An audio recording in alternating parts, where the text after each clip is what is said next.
orar nesse instante, pedindo a iluminação do Espírito Santo sobre as nossas vidas. Oremos. Santo e eterno Deus, nós te louvamos e te bendizemos, Senhor, porque nesta noite temos a oportunidade, ó Pai, de abrir a Tua Palavra e meditar sobre ela. Tu fala, ó Deus, aos nossos corações. Abra, ó Deus, pelo poder do Teu Santo Espírito, o nosso ouvido, a nossa mente e o nosso coração para a Tua Palavra. É o que nós te pedimos em nome, por amor de Deus. Amém. Nós vamos ter uma canção agora. Antes da mensagem, para que você preste bastante atenção na letra. É uma canção antiga, bastante conhecida, do Vencedores por Cristo, um álbum antigo chamado Tanto Amor, faz parte de uma cantata, e ela foi feito um arranjo dela na década de 90 pelo João Alexandre. Então vamos ouvir com bastante atenção a letra dessa canção.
Aonde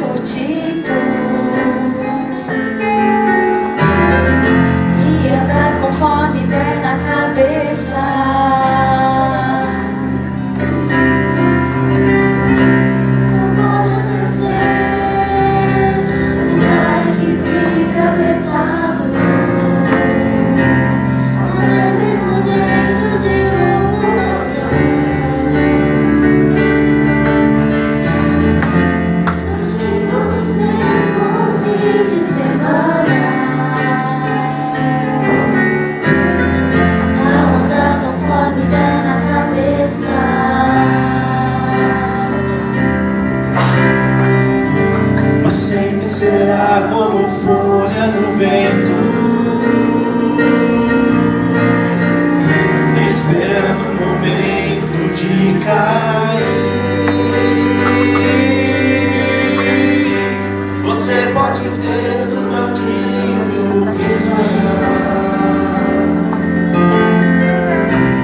Bíblia, Mateus, capítulo 11.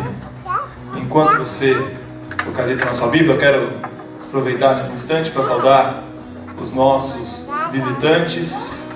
Eu não sei se, além do Tiago, está lá no último banco, que é meu padrinho de casamento, um amigo de longuíssima data, um irmão em Cristo. Tiago, muito bom te ver aqui, uma surpresa muito boa. Ter você aqui nesse dia, seja muito bem-vindo. Não sei se além do Tiago nós temos mais alguém nos visitando essa noite. Qual é o seu nome?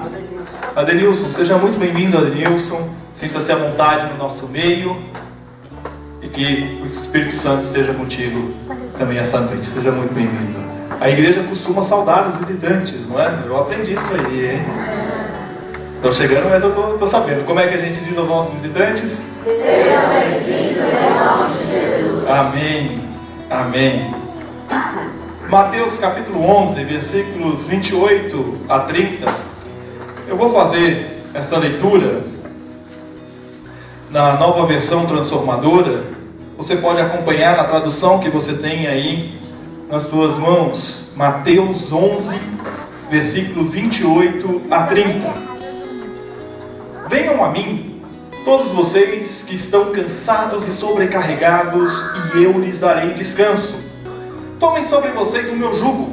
Deixem que eu lhes ensine, pois sou manso e humilde de coração, e encontrarão descanso para a alma.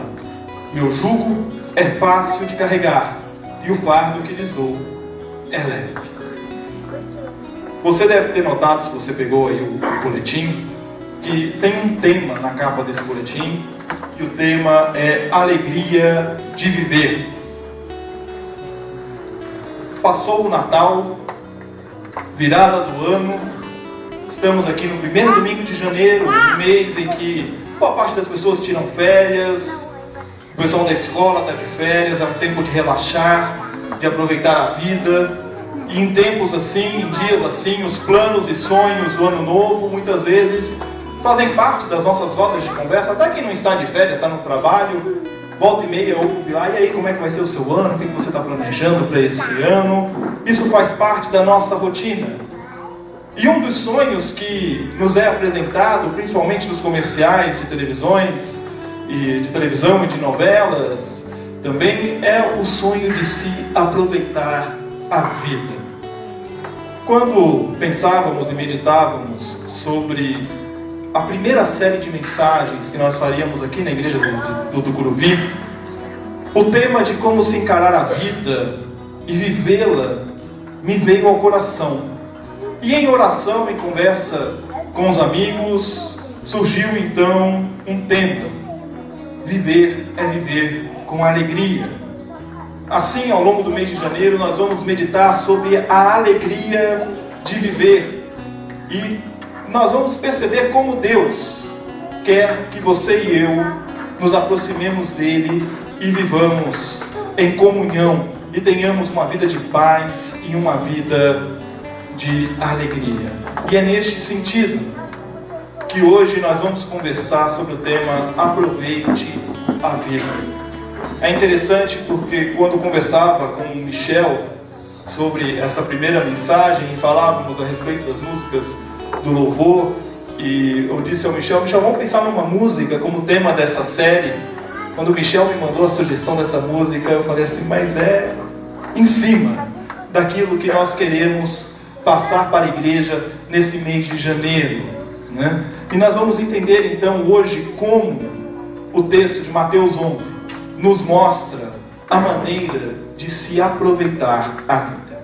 O texto que nós lemos é parte de uma oração de Jesus que inicia no versículo 25. E olha que interessante, o Evangelho de Mateus registra apenas duas orações pessoais de Jesus. Essa aqui é a primeira.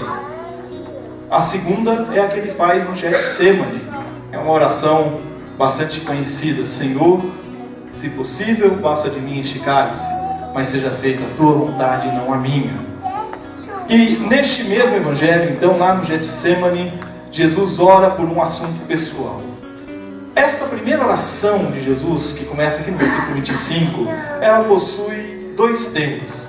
Na primeira parte, Jesus agradece a Deus pela sabedoria que foi revelada aos pequenos, e por ele e o Pai serem um. Na segunda parte, que é o texto da nossa meditação, Jesus estende um convite a todos para que venham a Ele, porque Ele sabe qual é a vontade do Pai. Uma oração que aponta para o real sentido da vida. Andar com Jesus é andar com Deus. E o contexto em que Jesus faz esta oração é um contexto muito interessante. Mateus nos mostra, lá no início do capítulo 11, que Jesus havia pregado pelas cidades da região. Logo em seguida, João Batista envia mensageiros para saber se Jesus era de fato o Messias. E o próprio Jesus dá então aos mensageiros uma resposta e em seguida dá o testemunho sobre João Batista, dizendo que ele é aquele que haveria de preceder o Filho de Deus. Logo em seguida, Jesus passa a denunciar as cidades onde ele havia feito milagres, mas o povo não havia se arrependido. Isso está lá no versículo 20. E o contexto, portanto, desta oração de Jesus de agradecimento e de convite ao povo é um contexto de confrontação quanto à missão de Jesus. Um povo que estava cego pelos milagres e queria apenas o milagre e não o arrependimento. É neste contexto que Jesus convida: venham a mim, todos vocês que estão cansados e sobrecarregados, e eu lhes darei descanso. Um comentarista alemão chamado Fritz Heinecker, quando ele comenta esse texto, ele diz: este filho, equipado com todos os poderes, a quem tudo foi entregue, convoca agora para o vir. E este vir, no entanto, não é para todas as pessoas. Existe uma condicional que Jesus coloca aqui. É para aqueles que estão cansados e sobrecarregados. E aqui eu quero dar bastante atenção a essas duas palavras. O termo grego que o evangelista usa aqui para cansado, o termo kapiontes, eu acho interessante a língua grega, porque a língua grega ela tem termos específicos para situações específicas. Quando a gente está cansado, geralmente a gente fala: nossa, eu estou cansado, eu estou exausto. São sinônimos, né? Eles costumam colocar termos específicos para situações específicas. E este termo utilizado aqui, kapiontes, é aquele cansaço de quem trabalhou o dia inteiro carregando peso e está com seu corpo exaurido. Sabe a turma que veio aqui terça e quarta-feira ficar carregando móvel lá para cima, para baixo, chegou no fim do dia, estava arrebentado, de cansado? É esse cansaço aí, é o cansaço do trabalho braçal. Já o termo grego que o evangelista usa aqui para sobrecarregados é o perfortimenoi, quer dizer um cansaço de responsabilidade.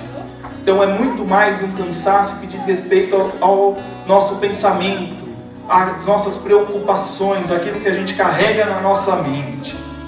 E o que o evangelista registra é que Jesus convida aqueles que se encontram esmagados pelos que oprimem e pesam a mão sobre eles, quer no trabalho diário, quer em responsabilidades morais ou espirituais. E o convite a estes é para que eles se acheguem a Jesus, porque nele, em Jesus, eles vão encontrar descanso para a alma.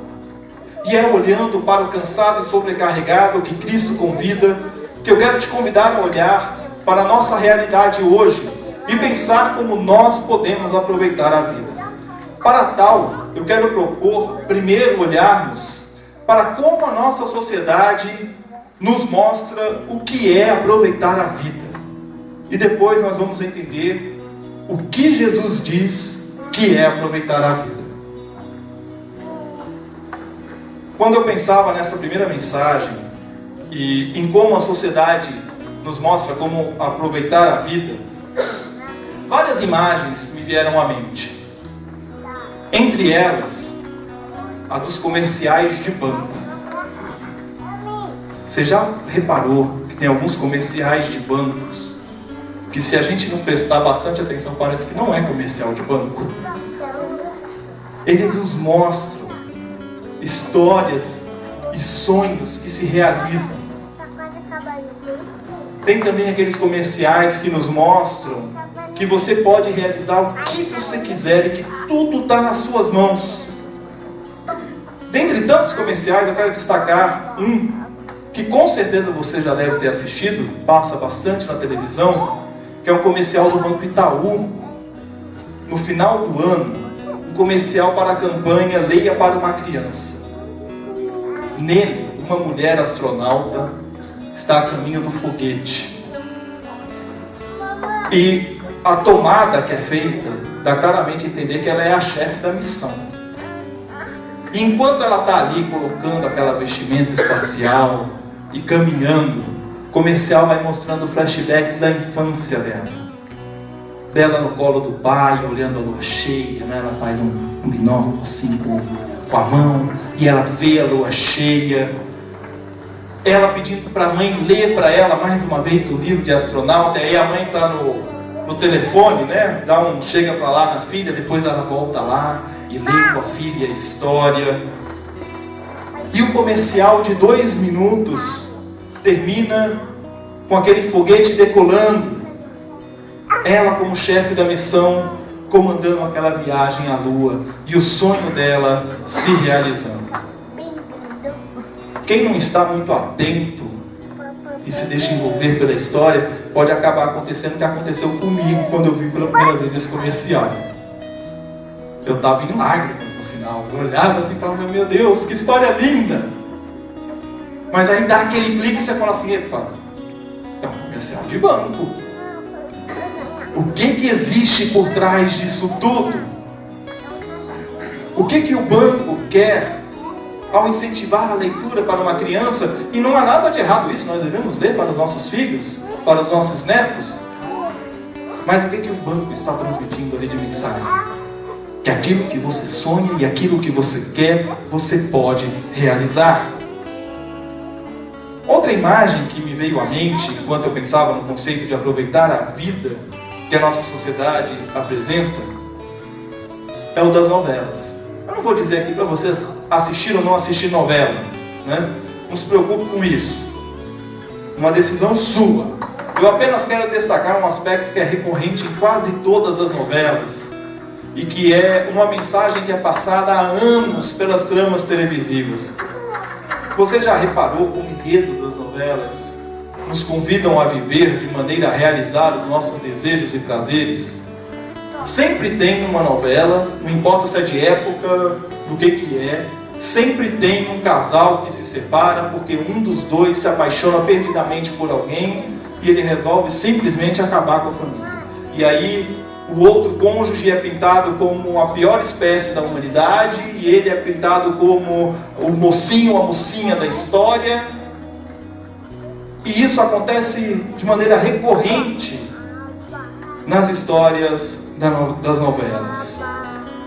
Se nós pudéssemos sintetizar o conceito de aproveitar a vida que a sociedade nos apresenta em tantos meios de comunicação, é o da satisfação pessoal. É aí que a música que nós ouvimos há pouco se encaixa muito bem.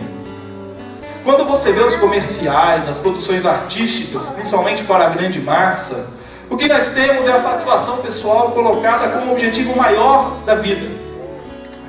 O importante é ser feliz. O importante é você desenvolver a sua vida, de maneira a satisfazer os seus desejos. E numa primeira análise, não tem nada de errado nisso, né? Não tem nada de errado nisso, em você querer ser feliz. Você não condenaria alguém que deseje realizar o sonho, por exemplo, de uma casa própria, de concluir uma faculdade, de uma boa educação para os filhos. Só que quando nós não realizamos os nossos desejos, e a nossa vida está fundamentada na realização dos desejos, fica a frustração. E quando nós realizamos o nosso desejo, passado um tempo, vem um certo vazio. que é preenchido por outros desejos. Há um vazio na alma, um desejo insaciável de satisfação que não encontra resposta e que se torna um fardo a ponto de nos sobrecarregar. Nunca o que se tem é o bastante. O problema está no fato de que os desejos do nosso coração nem sempre são o que Deus nos mostra o que é viver. Então nós precisamos saber o que é aproveitar a vida de verdade. E a resposta para isso está no nosso texto. E nós vamos voltar para ele agora. Venham a mim todos vocês que estão cansados e sobrecarregados, e eu lhes darei descanso. Eu acho interessante porque a cena que antecede a oração de Jesus é uma cena de fracasso. É uma cena de fracasso. Jesus saiu pelas cidades, fazendo milagres, anunciando o Evangelho, e o povo não se arrependeu. O povo quer o milagre, não quer o arrependimento. Diante daquilo que Jesus estava se propondo a fazer, é uma visão de fracasso. É uma visão de fracasso. No entanto, o fracasso não é impeditivo para Jesus seguir a sua missão. Muito pelo contrário, ele continua.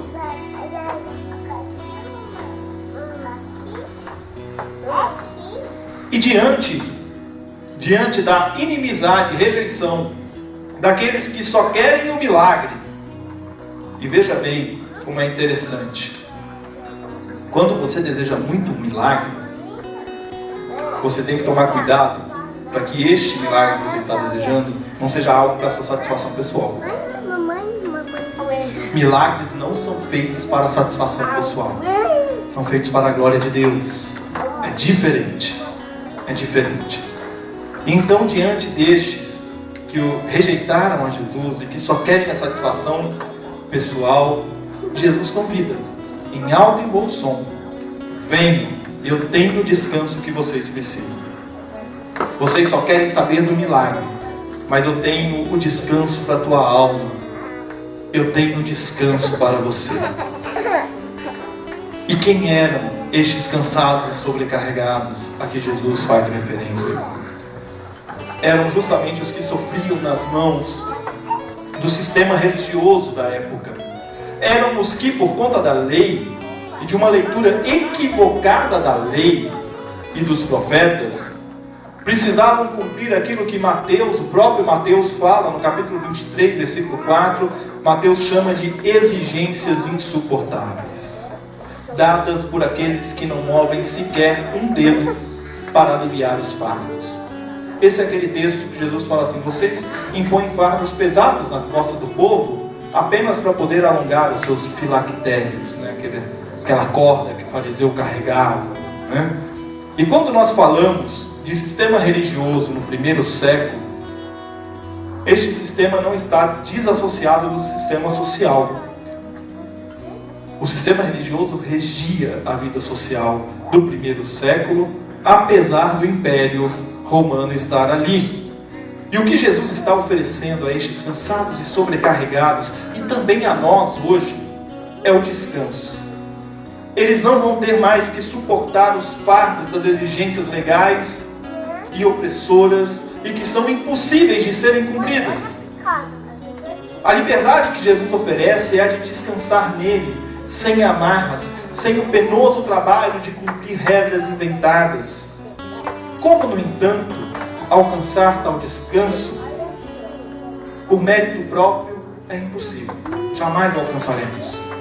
Porque é pela graça que nós temos acesso a este descanso. É pela graça, não pelo meu esforço ou pela minha capacidade. Este descanso nos é dado. Ele não é obra humana, mas é um ato de Deus que nós recebemos como presente. Jesus então continua: tomem sobre vocês o meu jugo, deixem que eu lhes ensine, pois sou manso e humilde de coração, e encontrarão descanso para a alma. Meu jugo é fácil de carregar e o meu fardo que lhes dou é leve. Talvez você já tenha ouvido essa explicação mais de uma vez. Você sabe o que é um jugo? O jugo é aquela peça de madeira que você põe sobre o lombo do animal e por ele você amarra a carroça ou o arado. O jugo serve para não machucar o animal, por incrível que pareça. Porque a outra forma de você amarrar seria na correia direto na carne do bicho. E aí quando ele começasse a puxar, o que ia acontecer na carne dele? Rasgar, machucar. Então o jugo serve para preservar o animal, para que ele possa caminhar preservado. E o jugo que Jesus põe ao que quer segui-lo não é pesado. Pelo contrário, é leve. E o que isso significa? Isso significa que Jesus não nos dá uma lista de exigências a cumprir. Aliás, Ele não nos pede nada que nós não possamos fazer. Tudo que Ele nos pede, nós podemos fazer. E esta imagem do jugo no animal usada por Jesus nos sugere 4 verdades. A primeira delas é a de que o jugo existe para o trabalho. Quando o animal está descansando no curral, ele não está com um jugo sobre o lombo dele. E apenas de dizer isto, nós já podemos concluir que o cristão não existe para si mesmo, mas sim para o trabalho. Mas qual é o trabalho do cristão? É anunciar as boas novas de salvação a todos os povos. É para isto que nós fomos chamados. A segunda verdade é a de que o jugo alivia o pesado trabalho de se puxar uma carroça. Como nós já dissemos, se fosse amarrado direto no bicho, ele seria rasgado, machucado. Da mesma forma, o jugo que Jesus nos dá não nos fere, mas nos permite seguir adiante. A terceira verdade sobre o jugo é que o jugo direciona o animal na sua tarefa. Coloca ele no prumo, numa reta, numa direção. E no caso do cristão, ele é direcionado para o alvo pelo jugo. E se o cristão sai do caminho, o condutor que é Jesus faz o quê? Corrige, puxa de volta. E essa correção às vezes é um pouquinho dolorosa, né?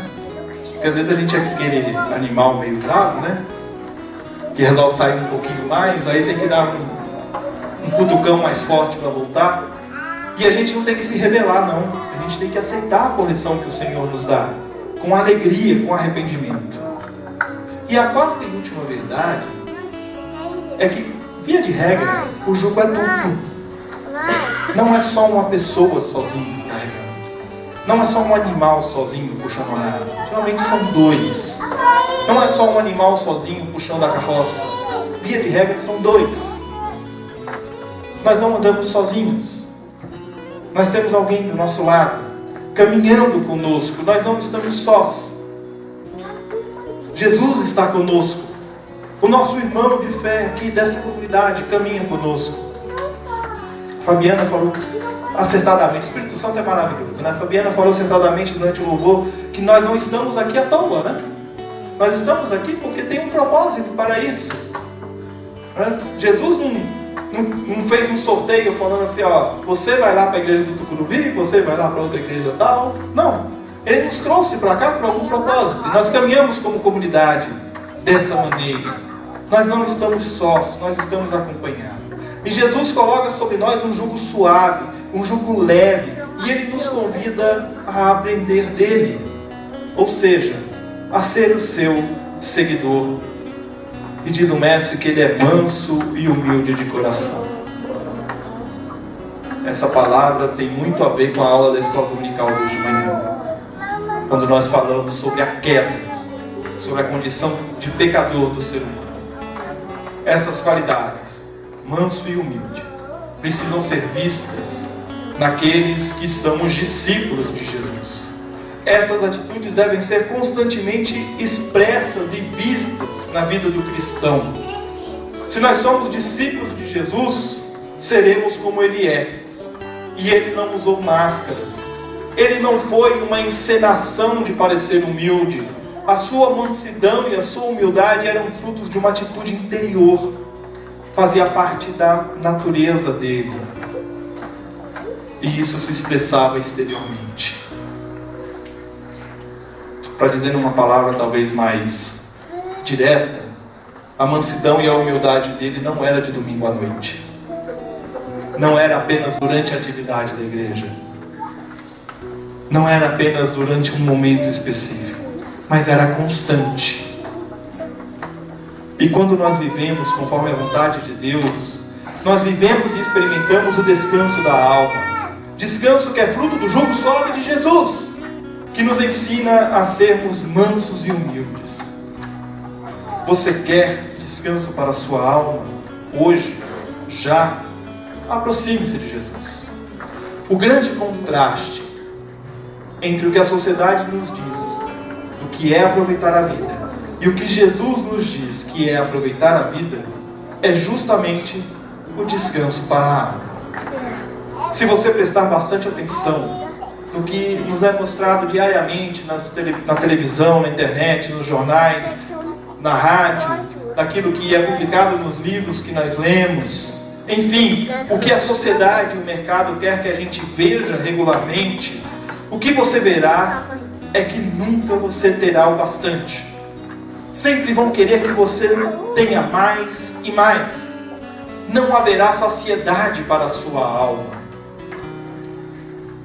A busca pelo ideal de vida será um fardo a ser carregado e não mais um objetivo a ser alcançado. E nós chegamos então a uma síntese. É melhor encontrar desde já o descanso para a alma, sendo mansos e humildes, carregando o jugo que Jesus nos dá graciosamente, do que ser como folha do vento, esperando o momento de cair. Ou viver correndo atrás do nada. Viver correndo atrás do vento. Eu quero concluir essa mensagem desafiando você a aproveitar a vida. Há uma saída para os que vivem sem alento, sem paz, para aqueles cuja alma se encontra sobrecarregada de mágoa, rancor, ódio, para a vida que está cansada até os ossos de sofrer com a sua condição. E Jesus nessa noite está nos chamando, a cada um de nós, mude de vida, para você aprender o que é aproveitar a vida. E quando se fala de vida, o cristão deve ter a convicção de que só existe vida em Jesus. Fora de Jesus o caminho é de morte. Quantos de nós estamos apenas subvivendo? Não vivemos plenamente. Quantas pessoas você conhece no seu trabalho, na sua vizinhança, na sua escola, na sua faculdade, que se encontram acorrentadas a jugos pesadíssimos e desconhecem o jugo fácil de carregar que Jesus nos dá?